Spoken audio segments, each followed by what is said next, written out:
Hello and welcome to ST118 Statistics and Applications Session 2. In this session, we focus on the discussion of descriptive statistics.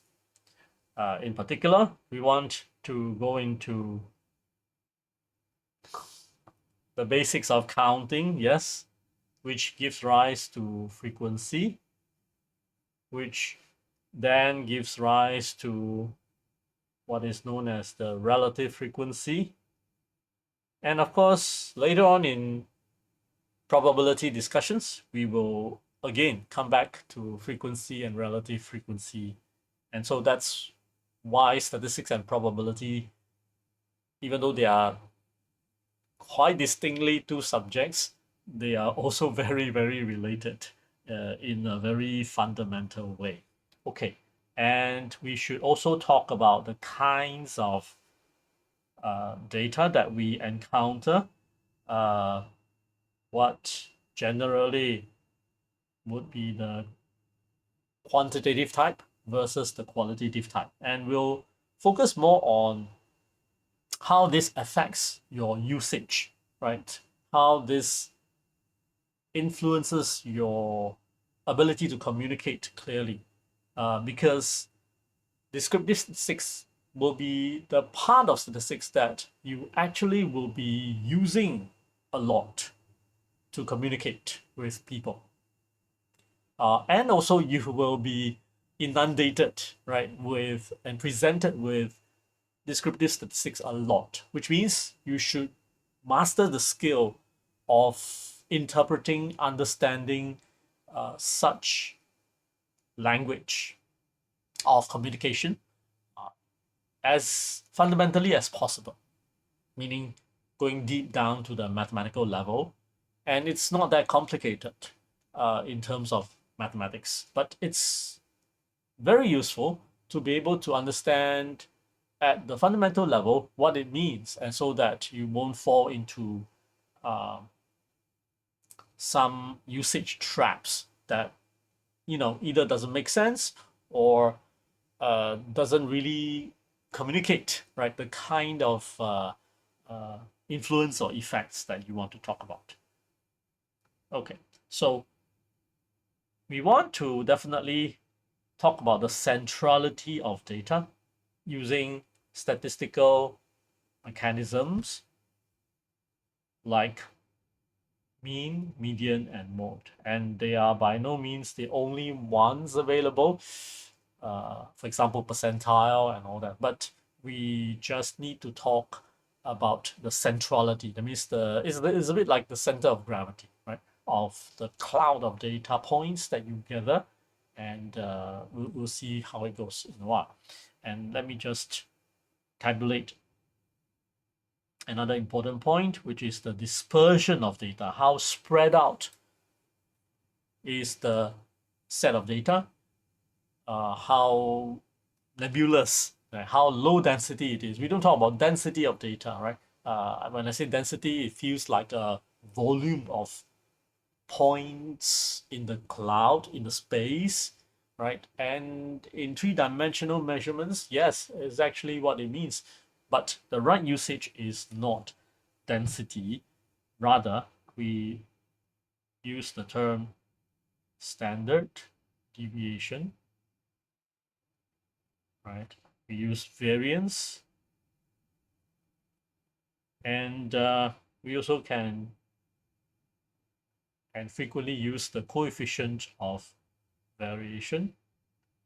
Now, there are many such terms, similar sounding terms like coefficient of determination, uh, coefficient of correlation, coefficient of variation here. So don't mix them up. This is variation. It's easy to remember because variance, varying, right, changing, right? Variation, they are talking about the spread of the data, right? So another um, layman term is spread, although in statistics we don't use that. And the last bonus, when you study a course, bonus is often a taboo word. It's actually not bonus, but more things to learn, right? So more topics for examination. But It's a useful concept called skewness, right? What it is and all that, we'll talk about it more. Um, Good. Let's get started. So we basically have no mathematical steps to talk about counting. It's just, labeling them, keeping the count of occurrences of um, data. So of course, this means that we uh, don't care about the magnitude of data. So as opposed to measurement, right? So measurement, we do care about the magnitude. Is it a very huge amount? For example, age. Is this person senior, right? Large number of age, or junior, small number in terms of the age value. So that's measurement. We care about the magnitude of the data. In counting, it is like stripping down to the basic fundamental. We either don't care about the magnitude, even though magnitude exists. For example, age, right? But when you go to take a public transportation, public bus, public MRT, the machine just wants to know, are you a senior? If so, then gives you some discount, right? 20% discount, 10% discount. I don't really want to know exactly how old you are. Is it 70 years old versus 65 years old? Doesn't really matter to the discount level because it's just yes, give discount, or no, right? Are you senior? Are you not? That's all, right? So when it comes down to that such binary measurement, which is also itself a measurement, then frequently we want to talk about counting because it's whether it has occurred or not, whether it has matched like senior or not, right? Like whether it has um, been successful or not. So when it comes down to the binary level, uh, we either choose not to care about the magnitude, or the data simply doesn't give rise to any magnitude, so to speak, right? For example, whether a particular zone or a country has earthquakes or not, right? So it can, of course, be measured in Richter scale. Is it a huge earthquake or a minor earthquake, right? But usually, right, in headline news, we just care about, oh, there is an earthquake. But then you report earthquake only when it has hit certain level, right? Or in a major city like New York, if there is a minor shaking, it is also a news because New York is not known to have uh, earthquakes and shaking even due to earthquakes. So yes or no, true or false, occurs or not, successful or not, often that kind of data, whether by choice we ignore the magnitude or by nature of the data we cannot measure the magnitude, they give rise to counting. And when there is counting, of course we record that down as, we don't call it count, although in layman terms we'll call it count. You should use the word frequency, right? So what's the frequency of occurrence? Of course, to electrical engineers, that's a different meaning. It's the cycles per second, right, of electromagnetic waves. But here in statistics, frequency is the number of times certain interested event has occurred, right? And relative frequency, very simply, is that particular frequency divided by the total count of all frequencies. So of course, this means that uh, relative frequency allows for different levels of successes, right? Instead of saying success, fail, binary outcome, we can have a trinary outcome. Successful, so-so, failed, right? Then we have three categories, or we can have four categories, we can have five categories. And then in those cases, having a lot of frequencies may be rather difficult. So we standardize, right? We'll give the percentage of occurrence. And that is basically how it goes. So, for example, when we have a data, right, we will measure X, our interested um, variable. Okay, whether, for example, there's earthquake or not, whether there's senior coming in through the ticketing machine or not. And if it is counting frequency, then we can put the frequency on the y-axis. And of course, those of you who uh, have been watching this, you will recall this chart being a histogram, right? So no meaning 0, or yes meaning 1. So that is one kind of counting and frequency. So we can do the counting, for example, 10 no's and 15 or 20 yes. Now I use a little cross to indicate that it is the point that we are trying to represent here. We are often presented with some sort of a bar like this. I'm not going to draw it actually, but just try to give a bit of a outline, right? In textbooks, in PowerPoints or something like that, we are often given the bar kind of chart. In histograms, we're given some sort of a bar to give it a body, to give that point a enlarged body, so that when you're presenting in PowerPoint, it is more visible, whether from far or near. I mean, if you want, we even put a label on top. This is a 10, this is a 20, right? So that it is even clearer. But the information is actually the point. It is not the line here. The fatness of the bar, this is the important point. The fatness or the width of the bars don't mean anything. They carry no information. Whether you draw a very fat bar for visibility, yes, that's good. Or you draw a very thin bar, so thin that it's just a dot, just a line, like two bamboo sticks.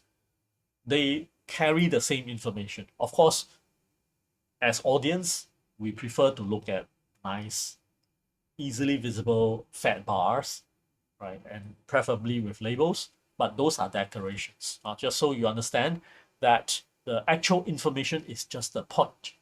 It's just the point. And of course, when we convert this to frequency, relative frequency, so we measured in total how many times? Of course, you can add them up, 10 plus 20, right? So we measured 30 times, out of which no occurred 10 times and yes occurred 20 times. Does it mean that I observed 10 consecutive no's before I observe 20 consecutive yeses? What do you think? Of course not, right? Yeah, of course they would occur randomly as and when the data pleases, right? No, no, yes, yes, yes, no, yes, no, yes, yes, yes, no, no. It would just be all jumbled up. But much like uh, the histogram shows you the total frequency for each bin or each category, right? No, yes, without showing you the order. In other words, the sequence of no's and yes happening one after another, right? The fact that it's being serialized in time, uh, that information, the relative occurrences information, the order of it basically is being discarded. So we can also, right, uh, kind of summarize a property of descriptive statistics, which is that order is discarded.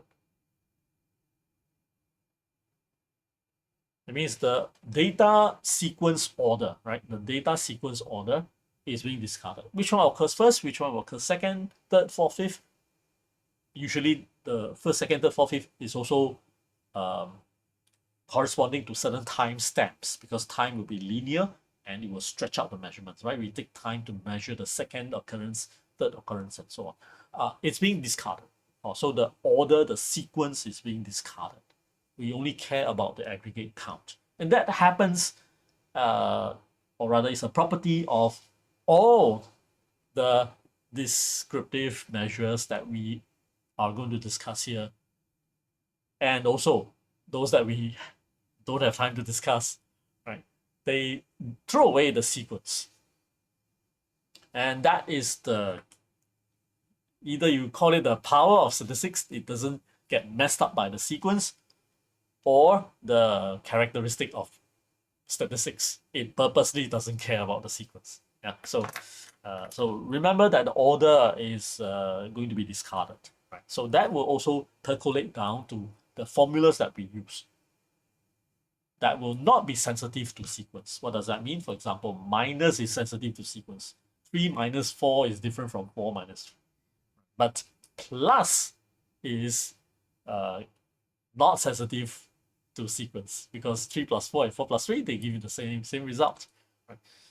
But of course, it doesn't mean that we cannot see minus signs occurring in formulas, but it just means that, you know what, if the formula that you write down, because you didn't remember very clearly, you write down a formula, and somehow it depends on how how you feed the formula, right? Whether you add the first data first, second data second, and so on, or you do it some other ways, some other sequence and some other order, and the results are different, then that formula usually is not a proper descriptive statistics formula, right?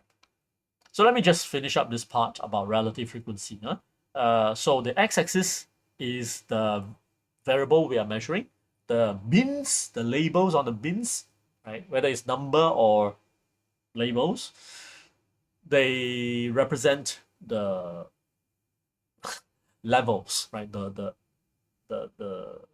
occurrences that we are talking about, in the events that we are talking about. Oh, I saw a no. I observed a no.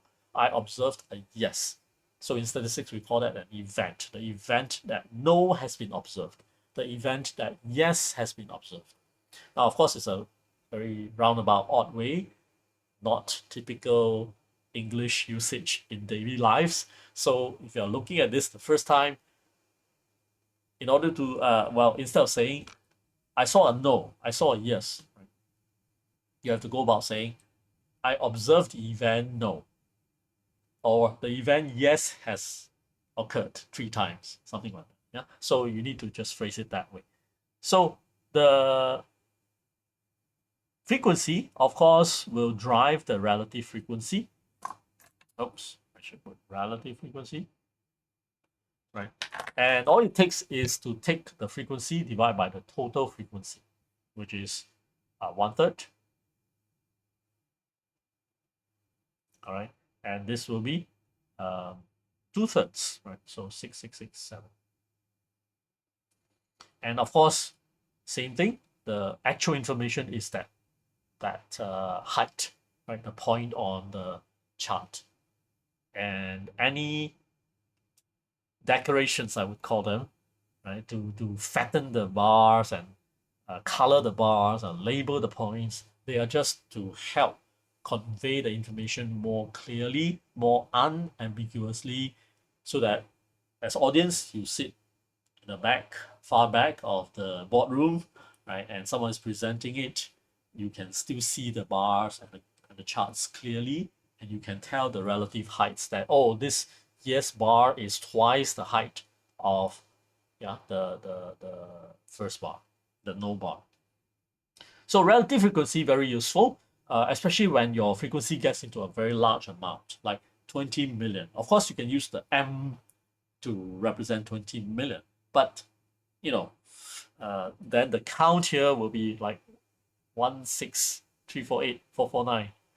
You know, that kind of meaning. It will be 16.348 million. Very, very difficult to appreciate the relative magnitude, but then express as percentage in terms of relative frequency, whether as a fraction between 0 to 1 or as a percentage, they are just relative frequency. It's a lot easier. Yeah, it's a lot easier to uh, interpret the data. In some sense, it's like saying, even though I observe 30 million times, right, in total, I'm going to proportionately scale the 30 million to 100. That's just another way of saying I'm representing my data using relative frequency. So I'm scaling my 30 million observations to 100 counts. So how does that change the shape of the data frequency? So that's relative frequency. So very powerful and useful concept, even though mathematically it's quite trivial. You just divide by the total. So when we are looking at statistics and applications from the perspective of how to use it to communicate more powerfully, more convincingly, more unambiguously, more persuasively, the focus should be on both the producer. That means if you are the one producing this chart, what are you trying to tell? What are you trying to say? Because if you're doing primary school exercise, then all your focus is on drawing this chart nicely. But we are not. Our focus is, I want to convince my audience, who might be the boardroom, board members, before they cast their votes, like, hey, you know what? We did a survey, and there are a lot of people saying yes. Now, here, what do you mean by a lot, right? So that's the power of a lot. I want to convey the idea that a lot, because if you just plainly show this and leave it to their own interpretation, people will think yes. The yes people who are in favor of increasing the dividend, right, given out by the company this year, there are more people in favor of that, but one can also argue that's not much more, right? It's not like 90% to 10%. People can argue that, but of course, your idea, your intended goal is to persuade, right, the crowd, so to speak, the boardroom members, to agree. Please, right? We did a survey, and shareholders are mostly in favor of having more dividend this year than to keep the money in the company. So please vote in favor of that, something like that. So you can persuade, you can use this to show that, hey, yeah, that's true. If I'm voting no, then I might be against common, favorable opinion or ideas, and so they'll think twice. So that is your goal, right? Then in that case, you want to show this chart. So that should be the starting point, rather than to do calculations. So I hope you understand the difference now. You might have done this before in high school even, right? But the focus is very different. You need to have a goal in mind, because you're going to use these calculations. And next week, we'll talk more about using charts even, right? To communicate, to achieve your intended goal, right? So these are language of communications. Okay, so next, we want to look at, just very quickly, okay, I hope I can move myself away here. All right, like this. That we first have data, right? So it's important to be clear that we measure data. And data, there are different categorizations. Of course, we have quantitative and we have qualitative. What are quantitative data? Give me some examples. Good, right? Yeah, coming in, right? So age, height, weight, personal quantitative data. Income, your weight, the grams of proteins you eat per day, the number of minutes you are exercising moderately or vigorously, yes, that kind of thing. So measurement of time, money, space, length, area, speed, right? And all these, they are quantitative in nature. Now, here's the part where we have to merge with mathematics. Okay, being continuous and being discrete. Discrete, please check the spelling. Right, so Discrete, okay, not EET. EET will be like quietly. Don't let people know, right? Discretely. So this discrete data means it's chunk by chunk. Now, a lot of times students misunderstood this to be, oh, no decimal place. Now, of course, in high school, junior colleges, teacher tries to be to make it easy, right, for beginning students at that particular level of education to understand. So they say, okay, no decimal place. So 1, 3, 5, 7, 9. That's discrete. Like integers are discrete, of course. But discrete doesn't just mean integers. Okay. So examples 1.1, 2.2, 3.3. That's also a discrete set of events. So if you ask people how much money do you have in the wallet, and let's just imagine that people can only have $1.10, $2.20, $3.30. Okay, because the guards would have filtered them before they come in, for example. Okay, then that is discrete occurrence. If you randomly pick a person, the number of or the amount of money the person can have can only be 1.1, 2.2, or $3.3. Right, so that's still discrete, and it has decimal places. So that is the kind of differences. Okay, and of course we also have qualitative. Qualitative, interestingly, you can also have ordered and unordered.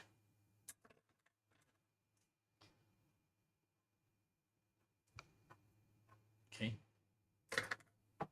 ordered data. Can you give me some examples? What can be a qualitative? That means non-numerical, okay, but ordered. Not apple, oranges, and pears, right? So not so much. Well, how about level of education? So primary school graduate, high school graduate, junior college graduate, and no more. That's the highest education level. Then degree graduate, then master's graduate, then PhD graduate. So they are not numerical, but we in society tend to look at graduate as being so-called higher level in terms of education, put in more years of learning than high school graduate, which is kind of true. All right, maybe the high school graduate repeated 5 times before he or she got the high school certificate. So the number of years spent in studying is even more than a first-time degree graduate. It can happen, right? But then in terms of educational maturity, society takes it that degree graduate is higher than, right? Usually, not always, but usually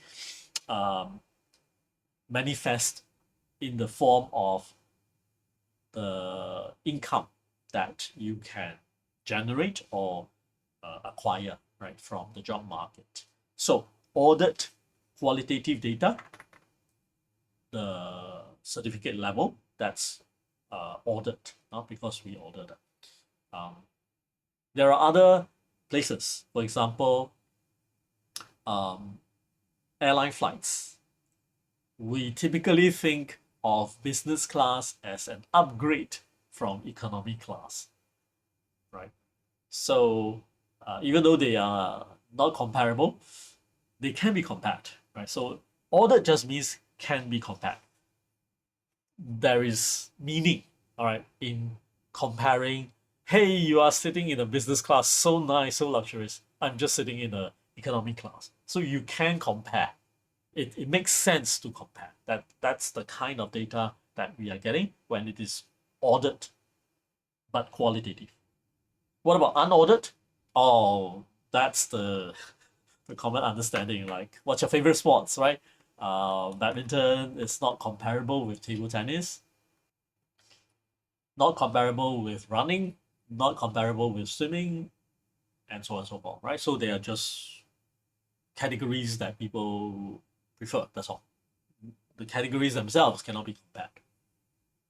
Okay, but let's connect them a little bit more with what we do here, right? Because what we do here, we want to connect the business sense that we use it for communications, for persuasion to achieve our intended goal, our strategic goal, to align our employees, to persuade our shareholders, and so on, right? So we want to connect those goals, our intentions, with descriptive statistics, and of course with mathematics. So under continuous data categorization, right? So you can apply everything, all the descriptives that we are talking about here, mean, median, mode, they're all okay, right? So mean, median, mode,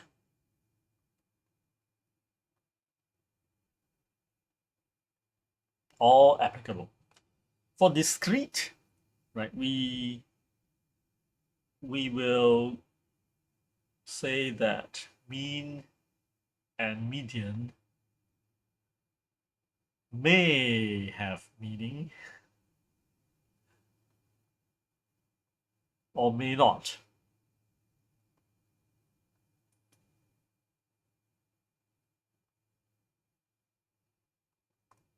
Only mode works. Why? Because for discrete labels, for example, everyone's wallet has $1.10, $2.20, $3.30, right? Does it make sense to take the average? Sure, you can. You can, right? So it makes sense. Oh, the average is, I don't know, uh, $1.95. Okay, so it makes sense, although it doesn't exist in anyone's wallet, right? $1.95, but you can average the numbers. May have meaning or may not, right? So uh, the median also has this potential to fabricate, right? Like fabricate a number as the median, which doesn't exist in the data. So mean always does that. So your data has only one decimal place. After averaging, you may even get many decimal places, right? But median also has a potential to do that, especially when the number of measurements in the median calculation is even. Then we have to average the middle two numbers after sorting them, and that would generate a number that is non-existent in the data set. That doesn't mean that it's disastrous, right? Because discrete quantitative uh, measurements, they are still meaningful. For example, the median age is 23.5 because it so happens that the middle two uh, sorted data set is 23 and 24. So the median is the average of 23 and 24, 23.5, right? Nobody is 23.5 in the data that we have measured. But it is sensible to say that, oh, the median is 23.5 years old. So it may or may not have meaning. So we just need to be a bit careful. Then in ordered qualitative data set mean uh, has lost its ability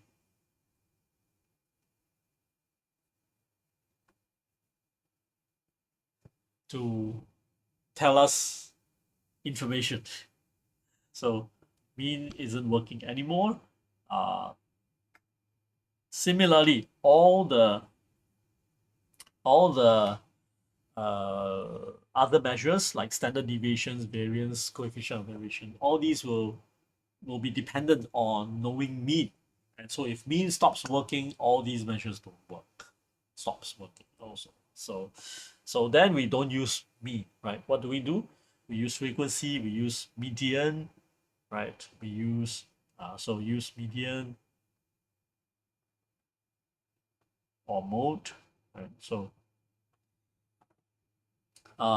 median also, sorry, median also don't stops working, because if you take the median, in some cases they don't make sense, right? Because of the averaging effect. So again, it may or may not make sense because like the median of a high school graduate, a degree graduate, and a master's graduate is because it's ordered. So we can say it's degree graduate.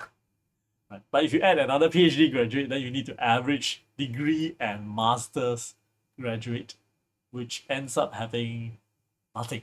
Because you cannot have someone who studies halfway for masters and then quit and call that a above degree but below master's graduate. That doesn't exist. Society doesn't recognize that. Right? So um, we have to use mode. Right? So median may or may not, again, may or may not be working, but for unordered, median certainly doesn't work anymore. So median stops working here. So when you use median, be very careful with qualitative data. So it may work at times, but that doesn't mean that you can easily extend the data and still compare. So especially if you're doing repeated measurements. So one time the data set has odd numbers, then you're lucky.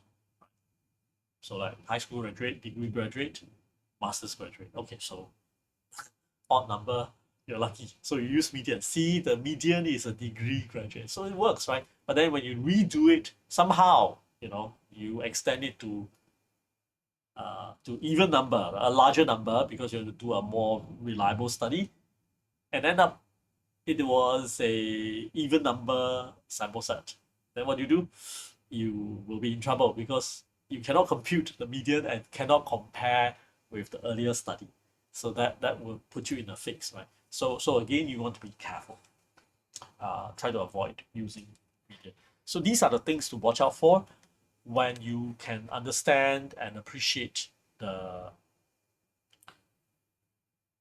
descriptive measures at a more fundamental level, connecting it with mathematics, right, and the formulas. Okay, let's talk about centrality of data. The centrality of data means that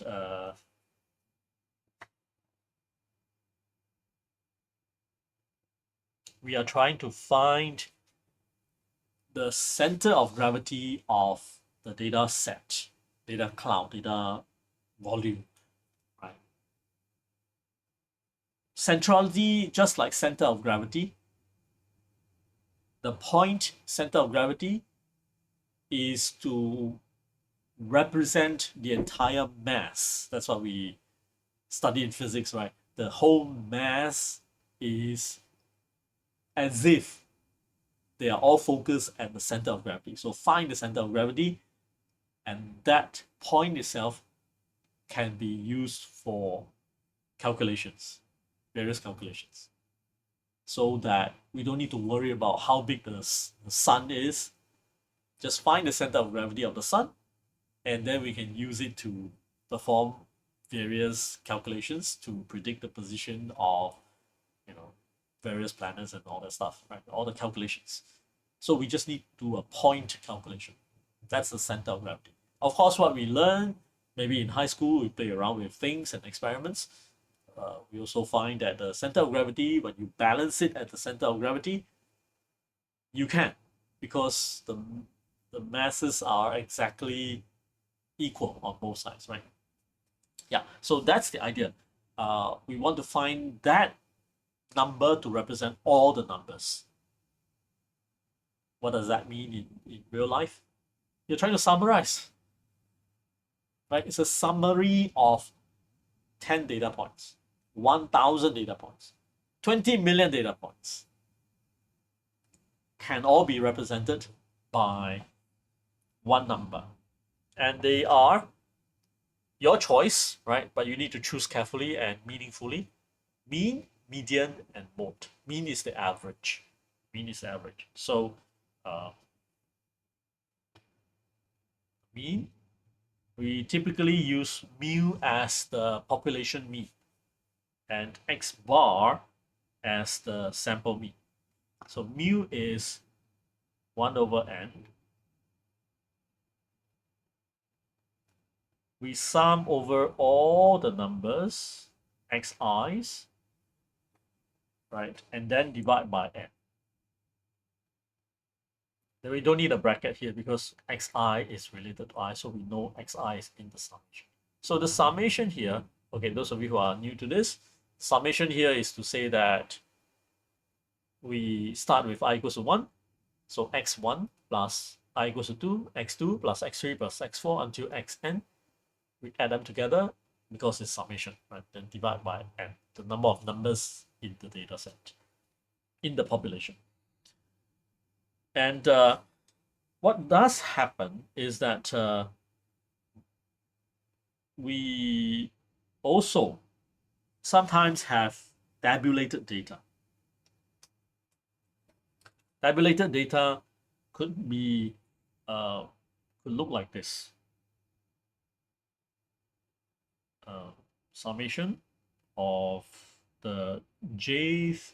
I use j to represent bin because it's like this. The j equals to 0, j equals to 1. So bin number 0, bin number 1. Sorry, j equals to 1, j equals to 2. So bin number 1, bin number 2, the x value is x of j. So the frequency is f of j times x of j.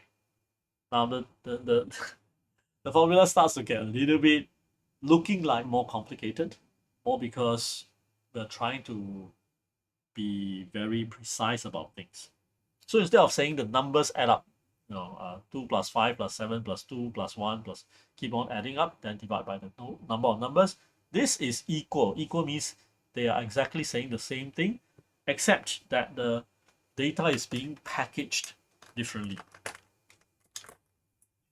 So the data is being packaged differently, like for example, j equals to bin number 1, 2, 3, 4, 5. The values xj, they are 5, 10, 15, 20, 25. But how frequently do they occur? It's not like one time, right? So we need to record the frequency. So it can be 2 times, 3 times, 7 times, 1 time, or can be 0 as well. So in this case, when you're given this table, you don't use the first formula because the I is basically like 5 occurs 2 times. So 5, 5, 10, 10, 10, 15, 15, 7 times, then 20, then 25, 9 times, and jumbled up, right? The data doesn't occur in increasing order, right? It will be jumbled up. So then you will use this. But in the compact table form like this, which is what we do very frequently, you cannot use this formula, right? Because it ignores the frequency. So you need to use this so that, for example, j equals to 1, right? So the first bin, 2 times 5, that's 10, plus 3 times 10, plus 7 times 15, right? You multiply them up, then you add up the whole products, which is the correct way. And where's n then? N is now basically adding up this frequency column here, row here. So that's easy. So n is equals to just j equals to 1 until k. K here is 1, 2, 3, 4, 5, 5, right? Add up all the fj's. Of course, if you just look at the formula, it starts to get scary. That's the problem. But if you are familiar with this language as well, the language of mathematics in statistics, then it is very meaningful. In fact, it's correct. If you write this, it will be wrong because I don't know how to apply this to the table here. Right now, yeah, because it has been summarized. The order of occurrences of all the 5, 10, 15, 20, 25 has been thrown out, right? And the repetitions have been squeezed together to give a frequency role here. So we need the formula to reflect properly. That's the reason why. Yeah. So and we also, not to forget, have the, so this is the population mean, and we also have the sample mean. The sample mean, fortunately, takes the same form, except we use a small n.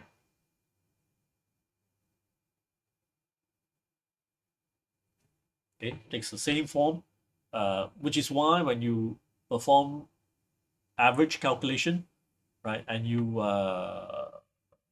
know, add up all the numbers and divide by number of numbers, you do that for sample. You also do the same for population because the formulas are the same. But keep in mind that for interesting studies, interesting means whatever is of interest in the business discussion. It can be the income of the average income of country, of a city. For example, we are expanding into Vietnam, Ho Chi Minh City. Okay, our company hasn't set foot in that city before. We have no idea whether the people can afford to buy our products or not. So we ask, what's the average income of Ho Chi Minh City? That would be a population, right? So don't know, right? And let's say for 2024, the National Bureau of Statistics hasn't really updated yet. So what should we do? We can do our own sampling. So we'll do sample. We might just go to the streets and ask some people, gather their incomes for 2024, and then calculate the sample mean. So this difference between sample and population, right? Yes, the mathematics of it is that sample is a subset of population, but more importantly, when we are doing when we are using statistics in our applications, population is what we are interested in.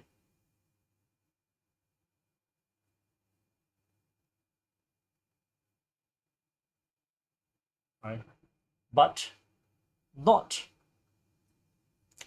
obtainable, because we cannot be asking all the people in Ho Chi Minh City for their income in 2024, right? So we cannot obtain it directly, accurately, and in an efficient manner, quickly and cheaply. So not obtainable, in short. Sample is the complete opposite, right? We are not so interested, but the sample estimates concrete. Concrete. Concrete means we can put our hands on it. We can type the data into Excel, into Python, into R to calculate, right? So it's concrete, not so accurate. Okay, but good estimate typically. All right, and obtainable. Obtainable, why? Because it is small enough, cheap enough, quick enough for our use. We are going to do our corporate planning for expansion into Ho Chi Minh City next year. We only have a week's time, right? So we cannot afford for 3 months of income study for Ho Chi Minh City. We cannot afford that time even if we have the money. So for various reasons, sample will be what we work with, and actually the only thing that we can work with. All right, the only thing that we can feel about the reality. So the reality here is not some sort of a meta dimension or twilight zone. The reality here is that single number, accurate number, the exact average income of Ho Chi Minh City people. Okay, nobody knows, or at least we don't know. So if we don't know, then what can we do? We can know very accurately the sample. The sample itself can be calculated with many decimal places, and we can repeatedly check, right? Because we asked 10 people their income, we can check this calculation for that sample many times, and it will be the same number, x bar, right? But x bar is a close estimate of mu. We say a point estimate of mu. A point estimate of mu. So it will be a close estimate, an unbiased estimate. That means if you keep increasing the sample size, right, x bar can be sometimes higher, sometimes lower than mu if you know mu. But remember, we don't know. That's why we take x bar, right? So we don't know. But mathematically, we can assume we know and then prove. And we're not going to go through that, but that's much more mathematical, right? But we can go through that assumption, that theoretical knowledge. This is where mathematics come in to support us. Our intuition is we take a sample, and that sounds like a pretty good estimate of the population mean income of Ho Chi Minh City in 2024. That's an intuition. But has it got mathematical founding? Yes, that's the term is called unbiased estimator. All right, so check it out if you're interested, but uh, don't come after me for detailed discussions because that will bring us away from our main goal. Our main goal is to understand that there's a deep connection between what descriptive measure we use, why we use it, and how do we use it appropriately to achieve our business goals, which is to communicate, persuade, discuss, right, and convince, hopefully. So the X bar here has been proven to be an unbiased estimator, and now you are speaking more professionally now. Now that you know the term, so it is a good estimate or an unbiased estimator, right? So it doesn't overestimate, it doesn't underestimate. Uh, and as you increase sample size, it becomes a better and better estimator. That's the requirements, right? So to be a good estimator, it should mean that if I put in more effort, more time, more energy, more money, more budget, and increases, sample size increases, my calculation should yield a higher accuracy and higher precision mu as n increases. That's why we use the sample mean formula. So it's not a automatic, oh, you just copy this thing down. You inherit it, just change the population size to sample size, that's all. Not necessary. All right, not necessary. Okay, so same thing here. We will, of course, uh, be aware that sample dataset can also be tabulated in table forms. So, not surprisingly, we have this, right? And of course, similarly,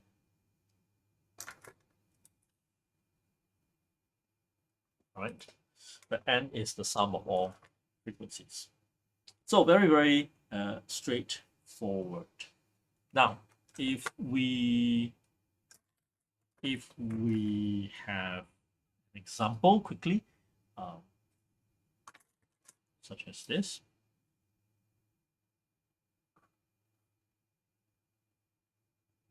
Okay, so we have 5,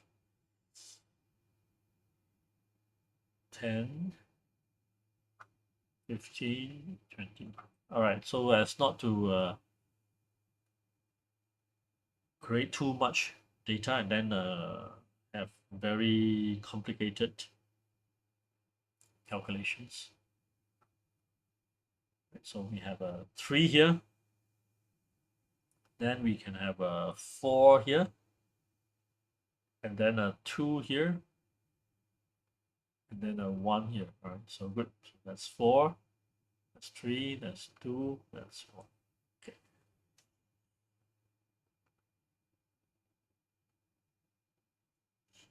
So there's a 3 here, this is a 4, this is a 2, this is a 1. Okay, so now what do we do to calculate? Now, since both the formulas are the same, I'm just going to do for x bar here. That means the sample. So use, okay, so maybe this one.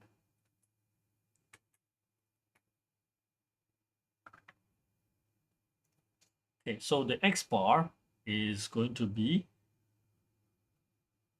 5 times 3. Notice that this label here on the x-axis is being multiplied by the y-axis value for all of them. So if this value 20 becomes 20 million or 100, which is very large compared to 5, right? Over on the right side, then you see that what we call the outliers, very large values and very small values, all values affect the mean. So all values affect. And we need to be very clear that sometimes we don't want outliers to mess up our center of gravity, right? So that's when median comes in. We'll come to that again. So 5 times 3, I will write vertically so that it's easier to see that this is the x value times the y value, right? The x value times the y value, x value times the y. So this whole thing is to be divided by the sum of, sum of all the frequencies. So 3 plus 4 plus 2 plus 1, like this. So, well, you can do this calculation using various software tools or even calculator. Excel, Python, R, doesn't matter. So you should find that the numerator adds up to 105 divided by 10, so that's 10.5. So of course, if you repeat this with mu, right, and the answer is the same. That means it doesn't prove that sample mean equals to population mean. So be very, very careful about the interpretation. If you repeat the same, we will end up getting mu is also 10.5, right? But these two are not happening at the same time.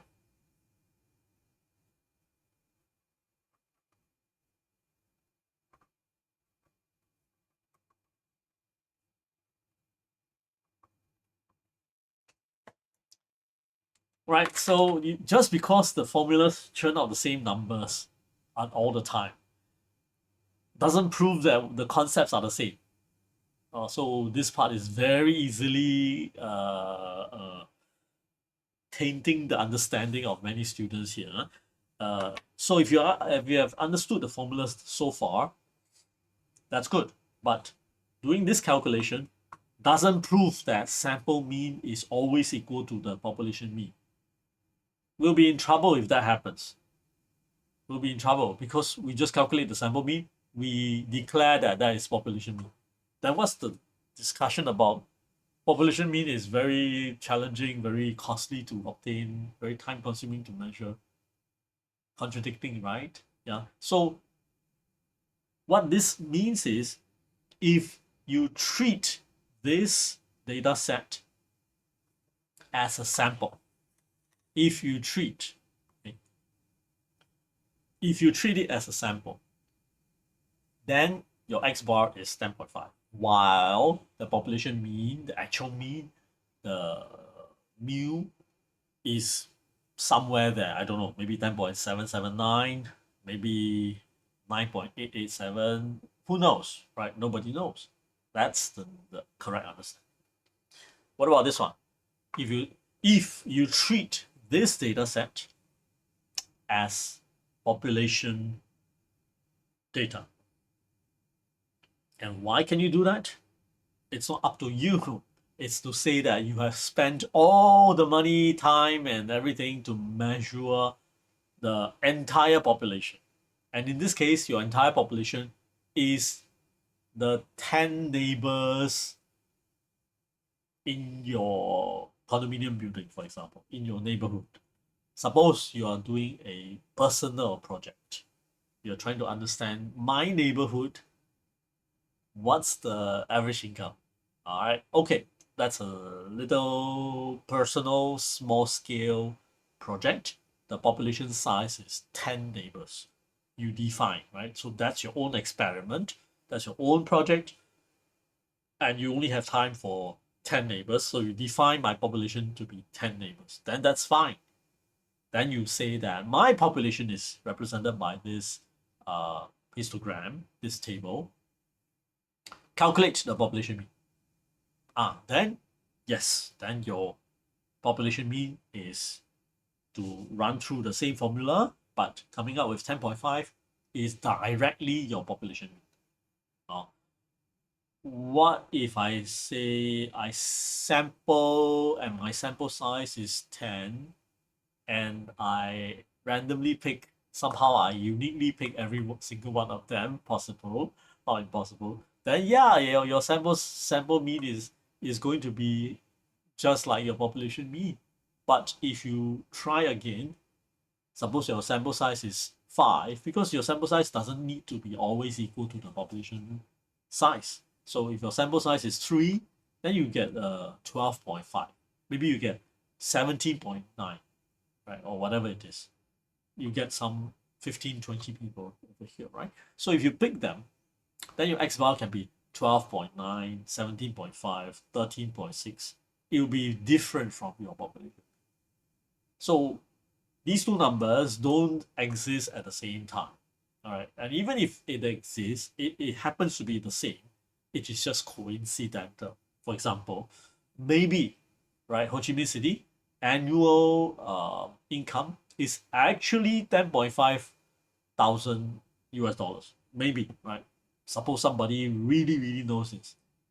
And by some sheer luck, you survey 10 people and you survey 10 people and you take the average, it's also 10.5 thousand US dollars per year.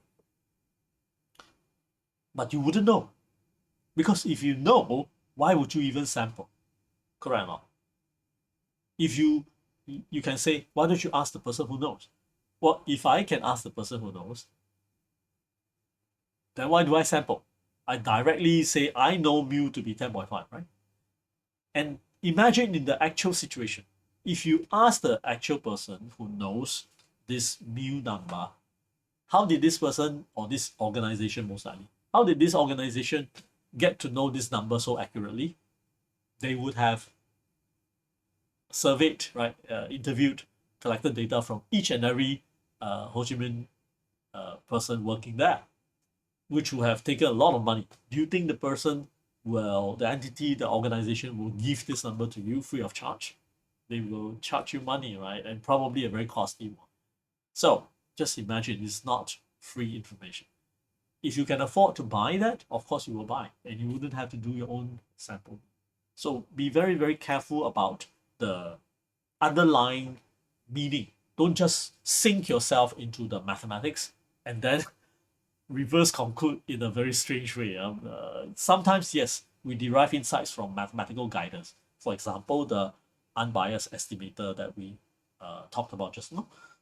It gives us the confidence that, oh, yes, it makes sense to calculate the sample mean, to point estimate.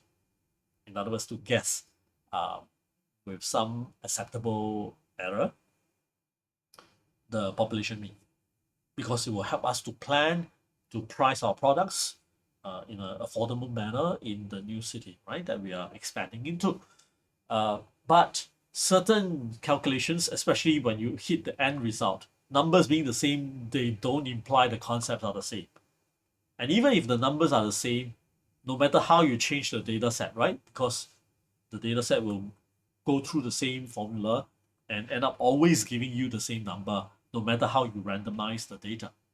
That still doesn't prove anything, right? Because you're going in reverse, right? And that is not the right way to do mathematical combination of insights with business intentions and goals. Okay.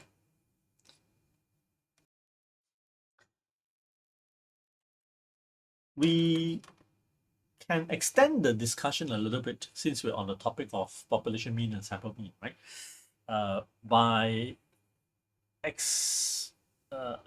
extending this equality, so we can just expand this. It is also equal to um, summation of j equals to 1 to k f of j, right? I mean, so far it's the same, yeah? But we are going to move this 1 over n, this constant, inside.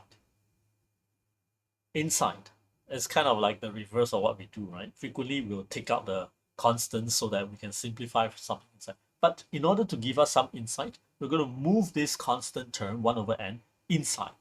In particular, to marry it with the f of j. So we're going to have this. Remember capital N? It's the sum of all frequencies. So it's actually not a new number, but related to f of j, right? So if we do this, then what happens? Well, this is if you have noticed, this is relative frequency.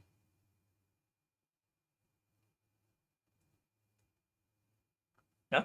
And oftentimes you may be on the consumption side. That means maybe research companies or some data firms, they have already compiled their thousands and hundreds of thousands even samples, and instead of presenting you with a lot of digits, they give you the standardized form, which is in relative frequency, so that it is easily consumed, absorbed, understood by various readers, and they will show you the relative frequency. So if you are given the relative frequency, you can then use this formula.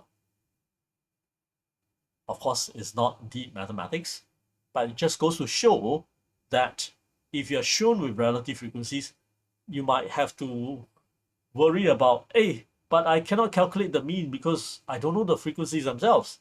No worries, because it has already been divided in. So instead of telling you individual frequency, and then you add up the frequency, then you divide, you're just being shown 0.311, 0.224, 0.103, the number here.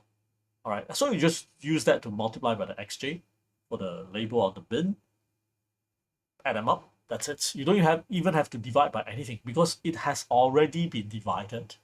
That's the point. So even though mathematically this formula totally uninteresting because it's so trivial, right?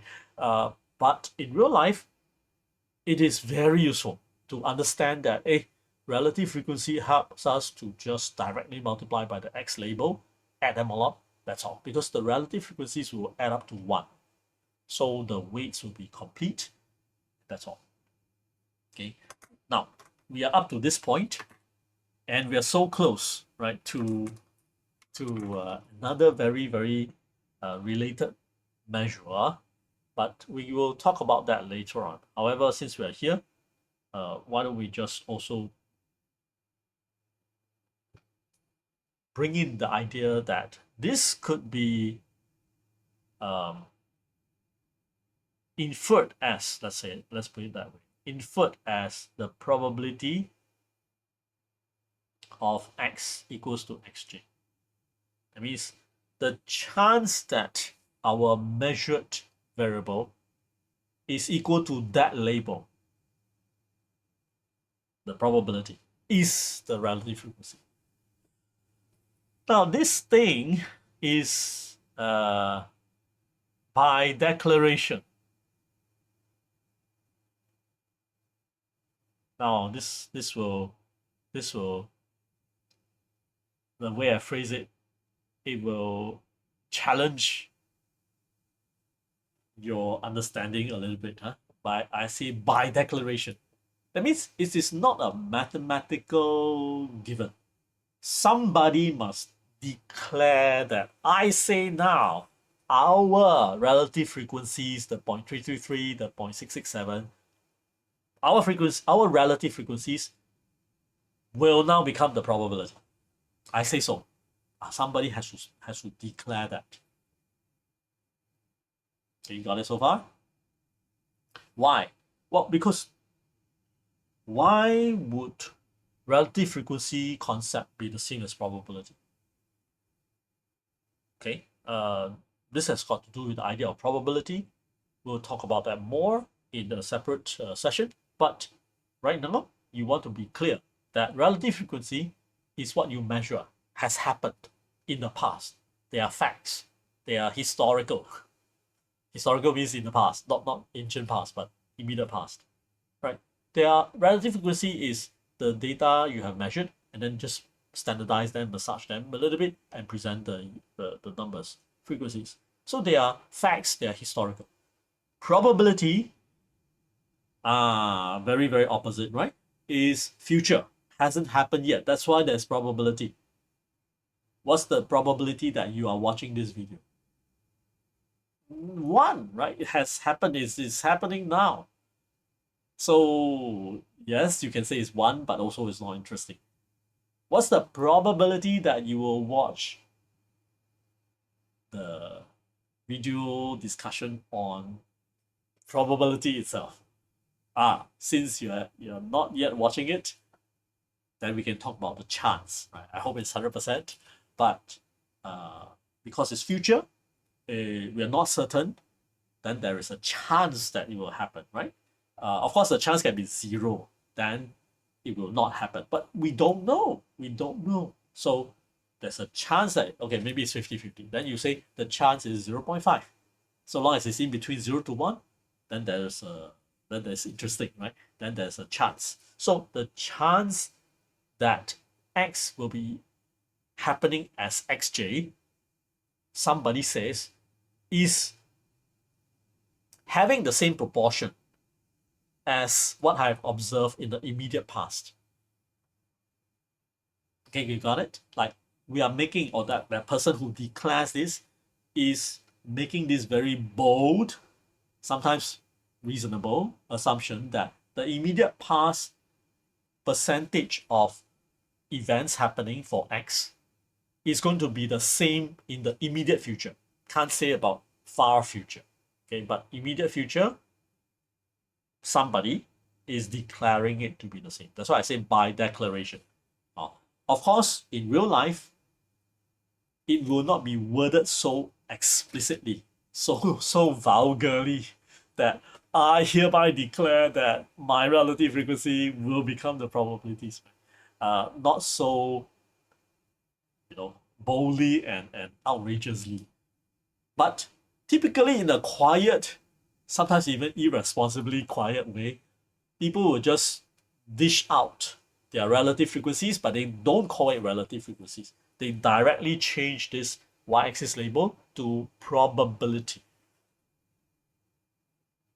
So this is the part that is for beginning learners in probability and statistics. Often a very confusing one. To be honest, I was confused by it too. What is the difference between relative frequency and probability? Teacher told me just treat them as the same. Okay, which is not wrong, because in exam quizzes, exercises, we are often given the relative frequencies are 0.333, 0.667, calculate, the probability and so on, right? So we are supposed to treat the numbers given by relative frequency as the same as probability. I just want you to know that someone, all right, someone has made that assumption. That someone is not you. For example, if I'm doing exercises, the textbook has, or the author of the textbook has made that assumption, so that I have to treat the given relative frequency as probability. Okay, when teacher told me just treat relative frequency as probability, okay, that someone is the teacher. But you need to know this, right? You need to know that you don't mix them up, because relative frequency is past and factual. Probability is future and unknown, uncertainty, right? So how can these two concepts be the same? The numbers being equal doesn't imply that the two concepts are the same. That means fact equals to future, history equals to future. The nonsense, right? So the concepts will never agree with each other. But no choice. In order to make good decisions, which will affect the future, we have to make certain assumptions. And this assumption is consciously, actively being made when we declare that the immediate past relative frequencies will continue to stay the same as future probabilities. Okay, so this is the reason why I do it here. Now, if we accept that, then we can write it as um,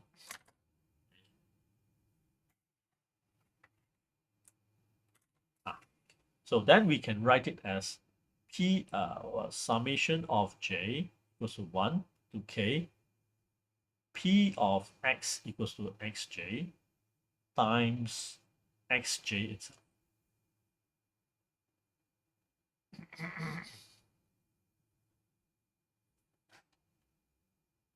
All right. And up to this part, we're getting into the statistical theory and definitions, also mixed with probabilities now.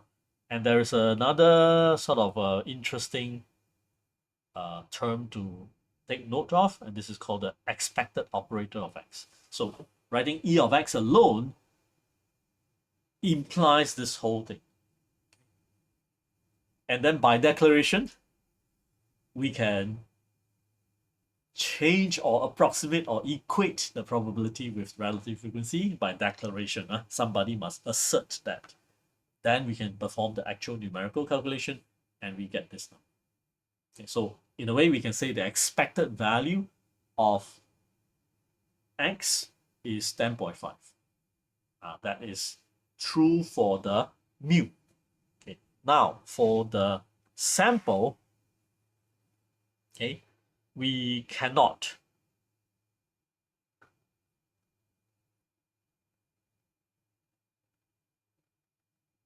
all right, cannot use p of x equals to xj nor e of x.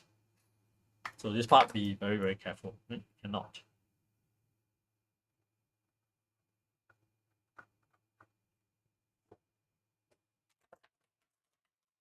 Let's make it clear for sample means. Because the probability and the expected operator concepts, they are for populations. Samples are concrete stuff. We have no idea of the population. So these mathematical terms that deal with knowledge, because in mathematics you can assume knowing anything, everything, like infinity, go to plus infinity, then go to minus infinity, then come back to zero in a flash. You can just imagine and assume anything. But in real life, we have no knowledge of everything. So we are unable to apply probability concepts, right? We cannot declare the relative frequency here as expected value calculation, unless somebody says so, right? So if we obtain this chart here as sample, and that's relative frequency, and somebody declares that to be probability, and then yeah, okay, fine, right? But this declaration might be fraught with a lot of errors, because anyone can assert and declare easily, oh, assume this, right? So when your textbook exerciser says assume these relative frequencies are probabilities, calculate the expected or the average value for the population, then you just make that assumption. The textbook has made that declaration for you, and then you carry on. Okay, that means going from sample to as if the sample means the population. That part is a big jump. That part is a big jump. And once that jump is made by textbook, by teacher, by exam question, then you can continue the jump, right? Continue the sequence from there. But this jump is big, right? This jump is really, really big. Now, at some point, you will also have to make this jump, this declaration, this spending time and effort just to get samples, but then making the assumption or declaration that the sample represents, or the frequencies of the sample represents the populations. Yeah, we have to make that jump. No choice, because we will never have the budget, the time, the manpower and everything to measure the entire population when your population is interesting, right? So interesting populations tend to have very large N. It's because it's so large that usually people don't have enough time, energy, budget, everything to measure everything, and hence get a very accurate and precise mu, and for that matter, everything, right? Population variance, population standard deviation. Uh, Nobody understands the entire population very accurately. That's what makes the population interesting. So, average income of Ho Chi Minh City in 2024. Everybody, all companies would like to know accurately as possible, right? I mean, if it's cheap, if there's a cheap way to know it, to know mu very accurately, why not? The only thing is, it's not possible, right? So cheap ways, usually, right? There's no free lunch. Cheap purchase of information, buying cheap information, buying free information, like checking websites, right? Free websites. Those numbers typically will be very crude measure, maybe very few decimal places, not so accurate, right? So basically no free lunch. Just remember that. Okay. All right. So that's, I think we are by including our discussion with mathematical formulas and some detour into mathematics, we finally, right, push the differences up into the surface so that we can see that for population mean we can talk about expected value operations and all that, but for sample means, no. All right.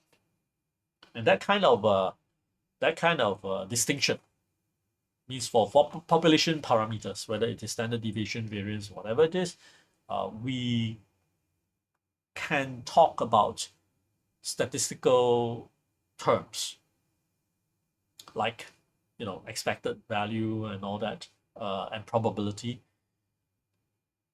Whereas for sample versions, we cannot, and that difference carries through. All right, carries through all these descriptives. Okay, let's draw a line and give some space for us to talk about median. So we're still on centrality. For median, the population version is called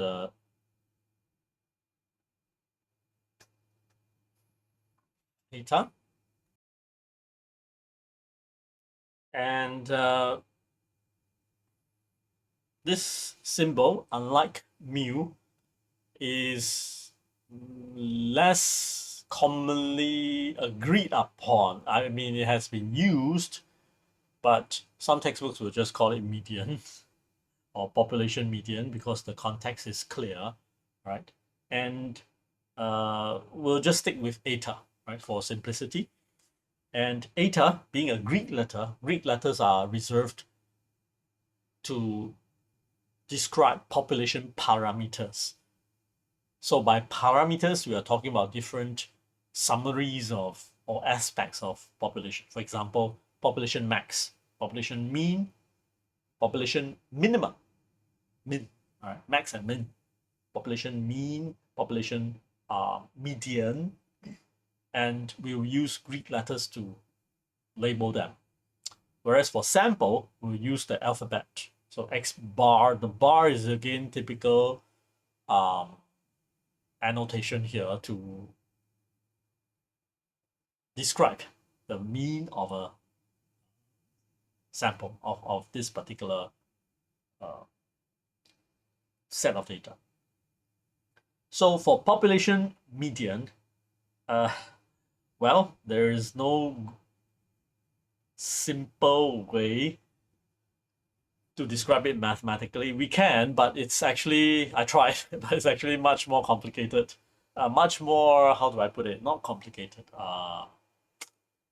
com complex looking, right? So it kind of defeats the purpose of trying to be clear here. So what we just do is just to write, if n is odd, okay, sort xi and take middle number.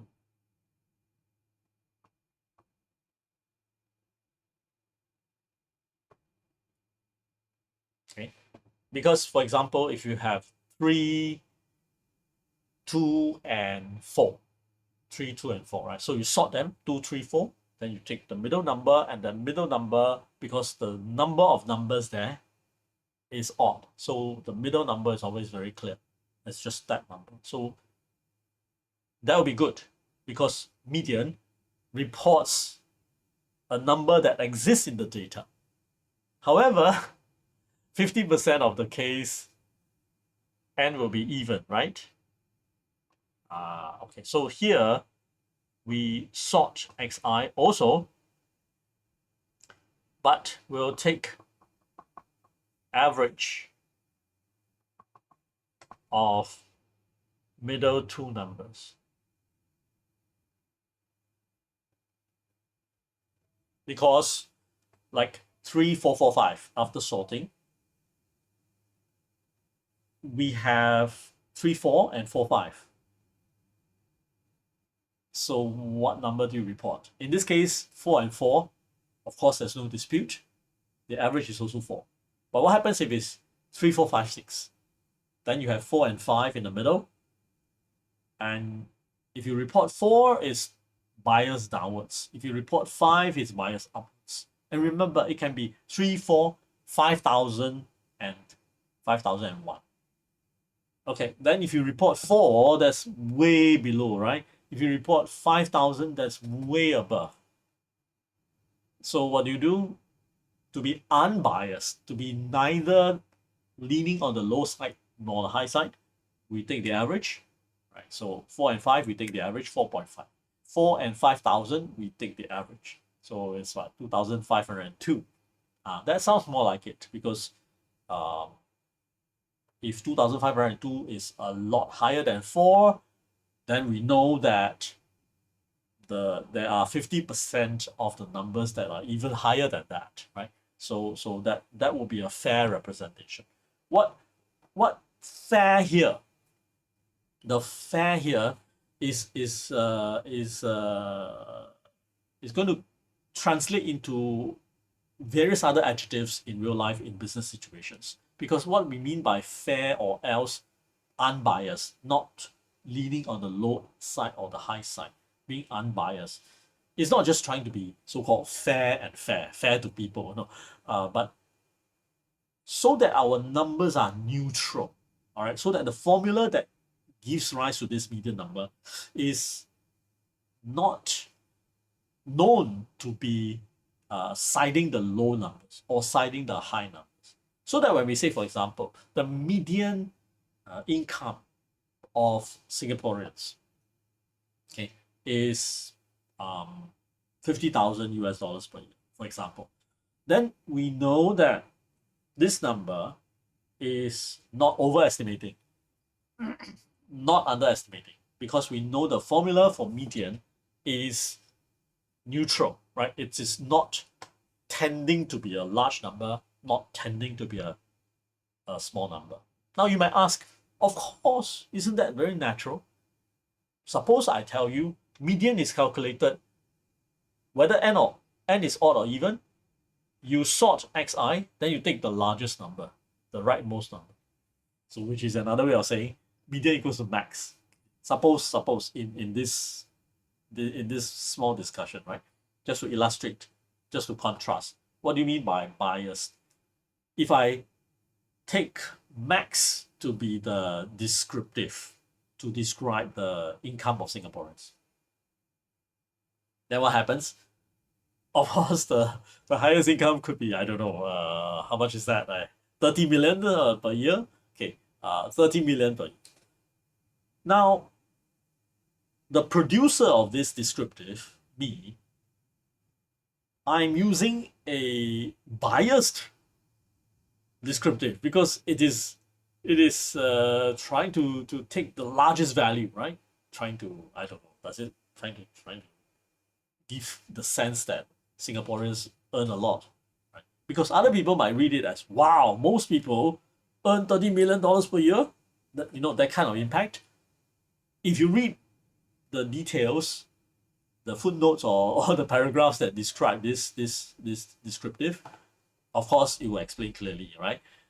Maybe it will describe, oh, one or two people will earn that much, something like that. But then why do you report this 30 million per year in the first place, right? So others who don't have time to read, and there'll be many people who just read this number as shocking, right? Wow, 30 million per year. And some people will treat it as the average is 30 million per year. The median is 30 million per year. Whatever it is a biased descriptive. And we don't want that. We want a very neutral one. Yeah. So again, minimum, right? The income, minimum income. Oh, Singaporeans, a summary of Singaporeans' income for 2024, $2 per year. Because someone earned $2 per year. Because that's the lowest.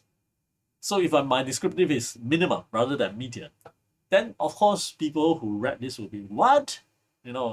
Unbelievable, right? Because they mistake that $2 per year as, in their mind, a median on average. And then you actually use minimum, right? So these will be biased descriptives. They're not appropriate because they'll be misleading. And if discovered, people will wonder, hey, what's your intention? Why are you showing this number, right? So you, instead of communicating as being honest, genuine, and having integrity in your reports, you end up becoming suspicious, or you lead people to suspect your motive, and disregard and discredit your summaries. So why, right? Don't do that. So median is a very nice number, a nice descriptive measure, nice centrality measure, because it is sorting and taking the number. And most, you take the middle two numbers. So what that means is you actually are not affected by the outliers.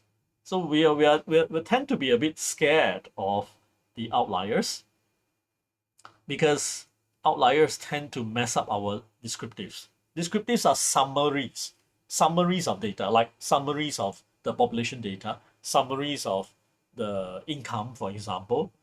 And if the summary, is influenced by outliers, then it tends to, over-report or under-report. So it's not to say that the descriptive itself is biased. The descriptive itself can be unbiased. For example, the sample mean is a good point estimate of the population mean income. If we use mean as a descriptive to summarize the whole cloud of income data for Singaporeans, let's say, right? If we use mean, then we know that mean itself is unbiased estimator. Yes. Okay. But if we choose to use mean instead of median to report the income, then we knowingly use a descriptive that will be influenced by outliers, because you see that the summation of all x values, there's no hiding, right? The formula itself says you must add up all the x values, whether it's very low or extremely high, you must add them in. There's no dropping them. You are not allowed to. But in median, you sort them, and the largest income will be on the right side, smallest will be on the left side, right? So if you sort them, you take the middle number and totally drop both ends, then clearly your median, by construction, by the way you design the median calculation, is not going to be affected by outliers, right? So that's why this descriptive, the median is a descriptive. It is it is well not going to be affected by outliers in the first place. And if we choose this, then our numbers, our so-called summary of all Singaporeans' income in 2024 will not be affected by outlier. And it tends to be a more appreciated summary number than me when it comes to income. If Warren Buffett happens to be in Singapore, happens to be Singaporean, and suppose he takes salary, he doesn't, but if he takes salary and he has a $30 million a year income, then instantly he will average up a lot, right? Because Singaporean population 5 or 6 million, he would just instantly uh, average up, like every Singaporean will be earning $1 million a year or something. So so so you don't want outliers to distort a summary number. A summary number should be at the center of gravity. So the mean is the center of gravity, but there are cases when we want mean. We want all numbers to be attended to have contribution to the center of gravity. But for median, we really want the center, right? The center. We don't want the tails, the tail ends, the large and small numbers to shift the center. Okay. So yeah, when we are talking about this particular chart, let me just quickly redraw the scenario. So 5, we have 3. 10, we have 4. 15, we have 2. And 20, we have 1. Okay, like this. Yeah. So